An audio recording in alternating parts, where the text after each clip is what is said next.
On this episode of Leadership Hustle, we're going to help you recognize how weighted your words really are to the people you lead. Hello, and welcome to the Leadership Hustle for executives whose companies are growing fast and need leaders who are ready. Hi there, and welcome back to the Leadership Hustle. I'm Andrea Fredrickson. I'm Michelle Hill. And we are here to talk today about a topic for you people who are in a leadership role. And most of the people who listen to this podcast are in a leadership role. Yes. And maybe you've even heard us say the phrase, words matter. So, and nobody's going to argue with us that words matter, right? But have you thought about how weighted your words are compared to everybody else's? And so I believe, and I'm assuming you believe, but we'll figure that out here. I believe that people want to do and be appreciated by people they look up to, right? Yes. And because of that, when you think about people that they look up to, it could be a parent, it could be a person of authority, it could be their boss, their person that they report to. It could be a person that has specific knowledge, but people want to, they give their attention to and want to be appreciated by those folks. Yeah, they want to be recognized by right? them. They want to feel appreciated. And so because of that, people who are, the people that we look up to don't always realize that because they're being looked up to, that their words carry more weight, okay? And because one, there's some audiences we know that it's like, oh yeah, people know that. But when we listen to other people, we don't always recognize that unless we're listening to somebody that we look up to. Yes. Okay. Well, and I think there's also the component, even just simply the title, a person of greater authority.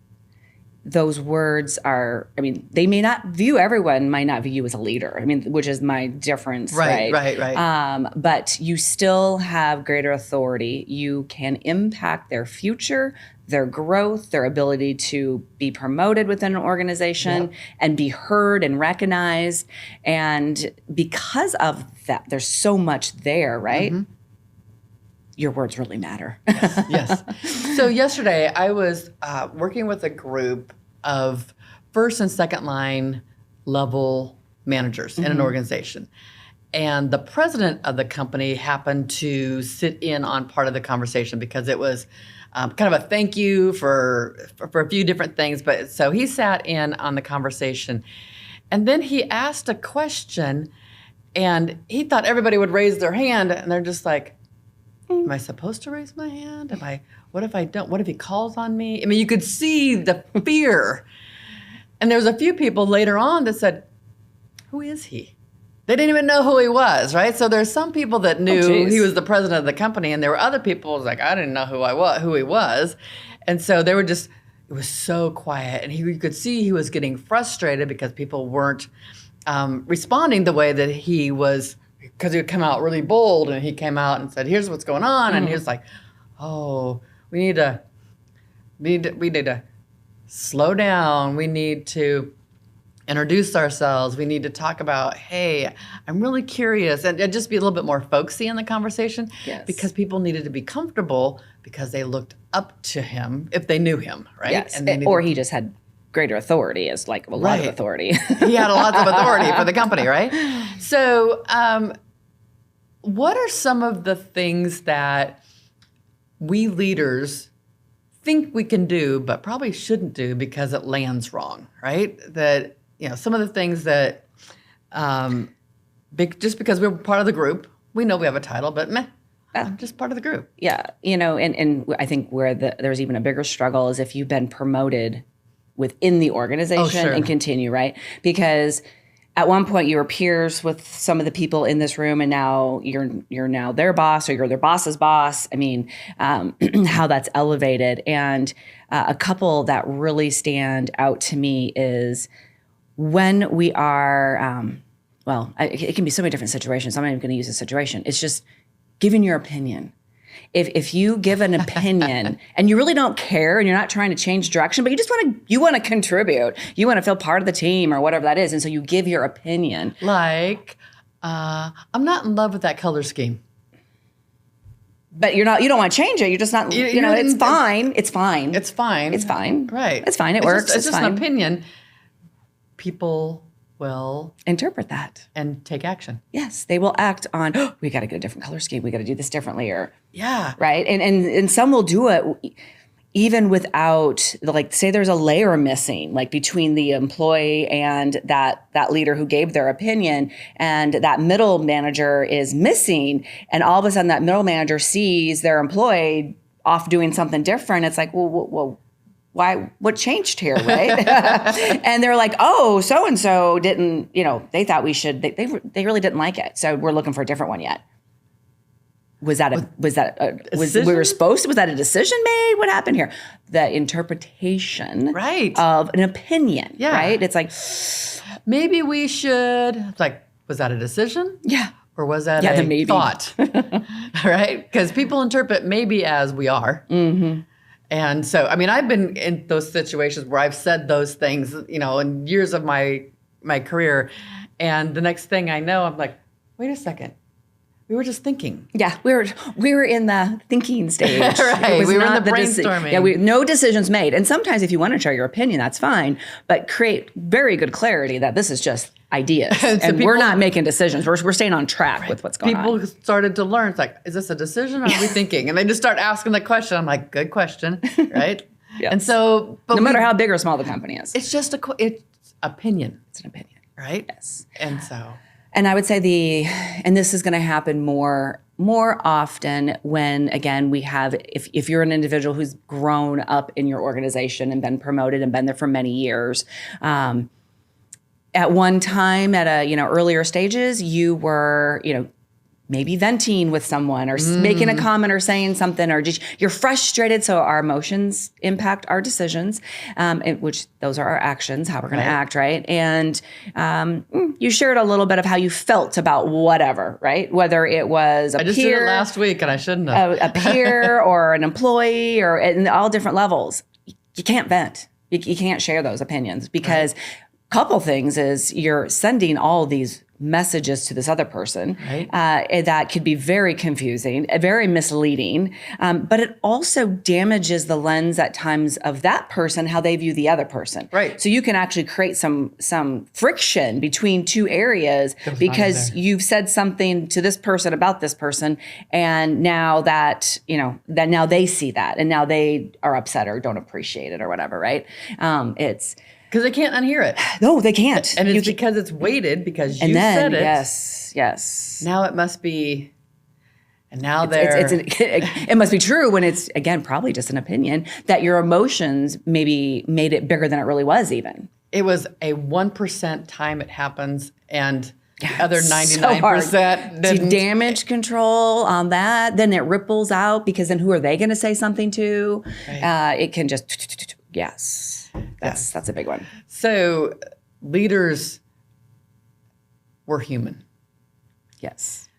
And we want to be a part of, we all want to be a part of a community. We want to get along. And so, whether it's the brainstorming side, whether it's just part of a conversation, there are events that are happening that we don't know when people are when we don't always know when people are putting extra weight on what we say. And so this episode is really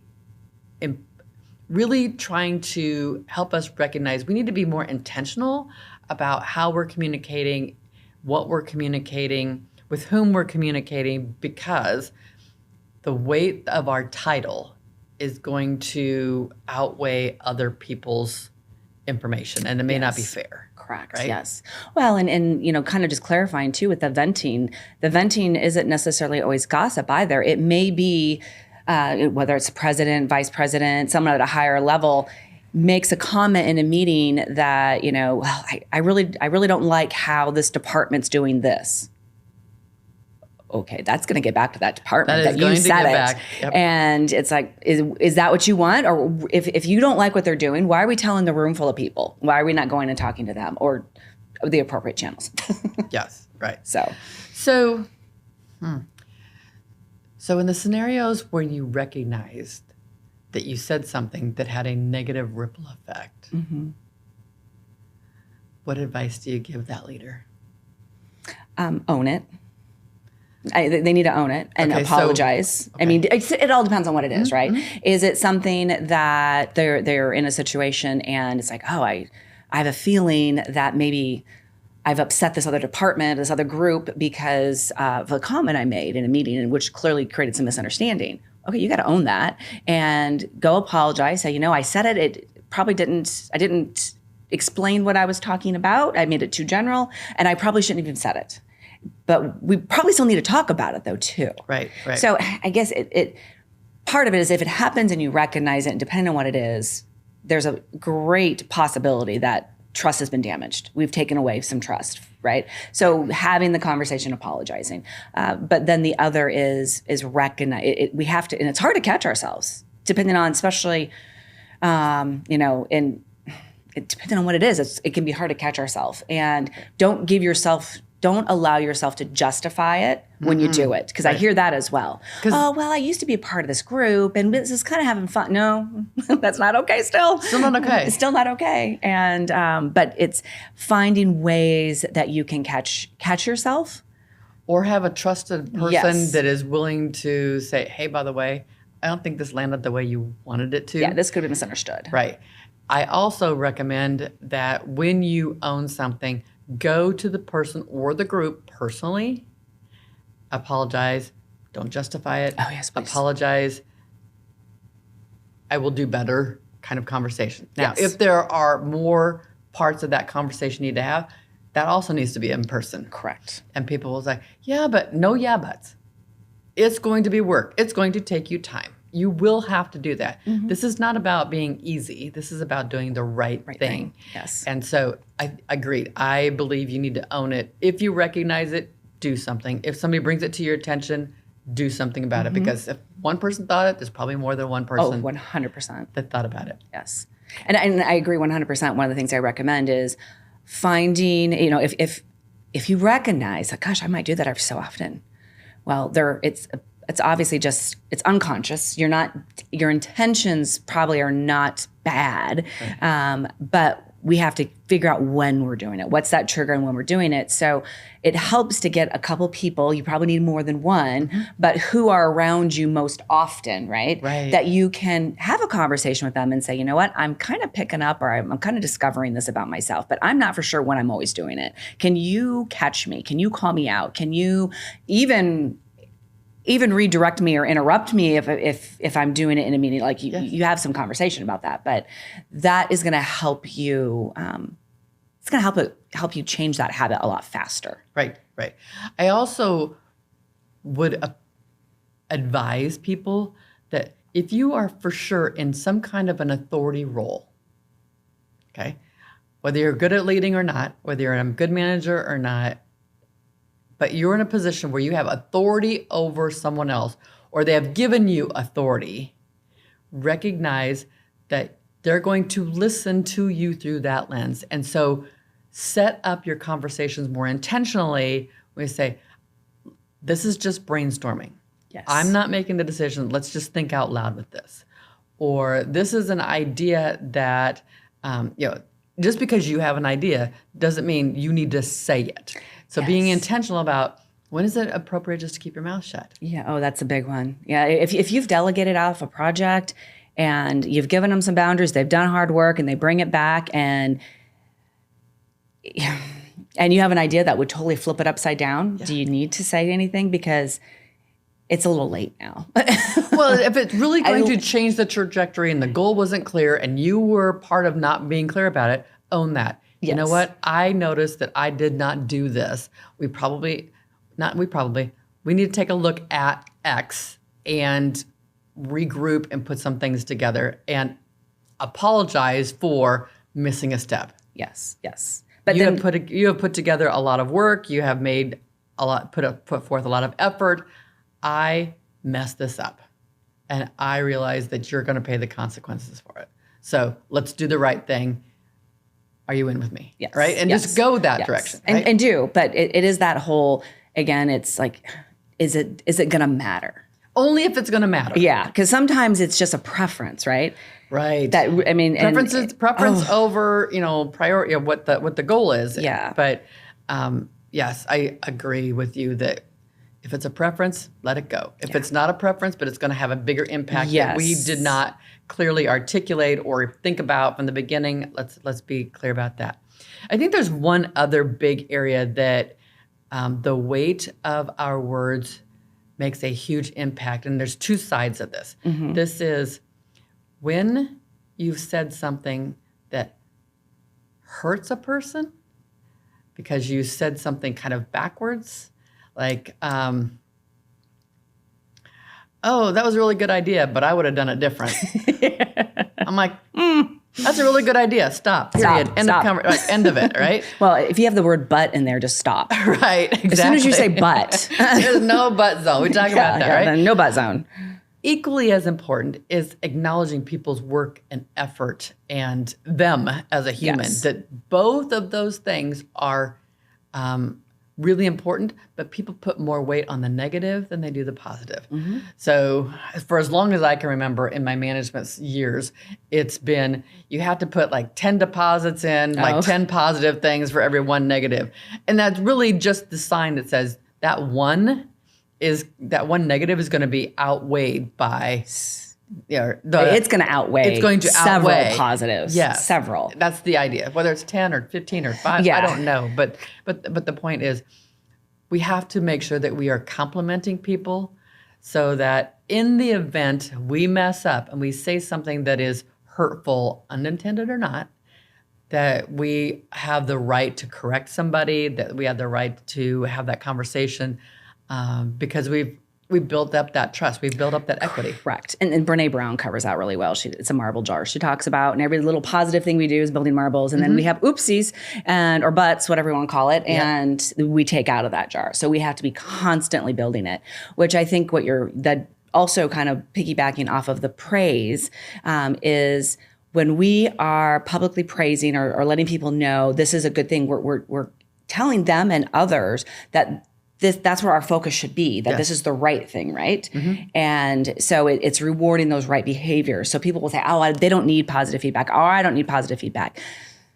It is critical. Our brain needs to know that this is done well. This is the focus we're going, and you're doing a good job. Do more of this. Reward this. Because otherwise it's people don't know. It becomes so uncertain because they don't get good feedback. They only know when it's bad. And I hear more leaders than not say, well, that's just not really my personality. I don't do that. It's like, don't care. Yeah, Figure it out. Your job is to make sure people hear the things that they're doing well. Acknowledge the work, acknowledge the effort, acknowledge the good, and reinforce those behaviors. Yes. And if it's not your style or you're not your habit, figure out a way to get it as a reminder. That's how you stretch, though, right? Yeah. As a leader, you have to stretch. It's not about you any longer. It's about them. And no excuses. Yeah, it's no excuse. It's like, okay, you don't need it. Okay. But others do. Some more than others. And I will argue with people who say that they don't need it because they're always looking like, did I do it right? I must have done it right. I must have done it right. I didn't hear anything. Right. Right. But what if it really wasn't the best and you didn't say anything? Silence is dangerous because it's affirmed. And this must be good. I'm just going to keep going because I didn't say anything. And it's like, but I ask my people, do you need compliments? No. I'm like, yes, they do. Don't just compliment them. Yes. Now, some are going to appreciate. Everybody will appreciate it in private. Everybody will appreciate it in private. Genuine. Yes. Public, that's a little embarrassing sometimes. It'll be, depends on pick the trust. Pick and choose, figure the person out, what it was. Find out kind of where their comfort zone is. Yes. We don't want to embarrass them.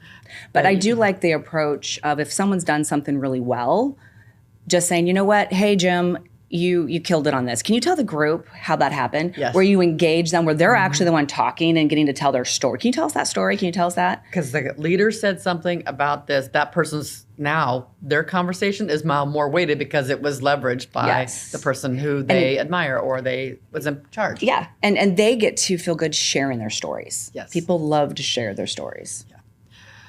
All Message right. here is make sure you recognize, first of all, that your words are listened to and followed through with more weight than others.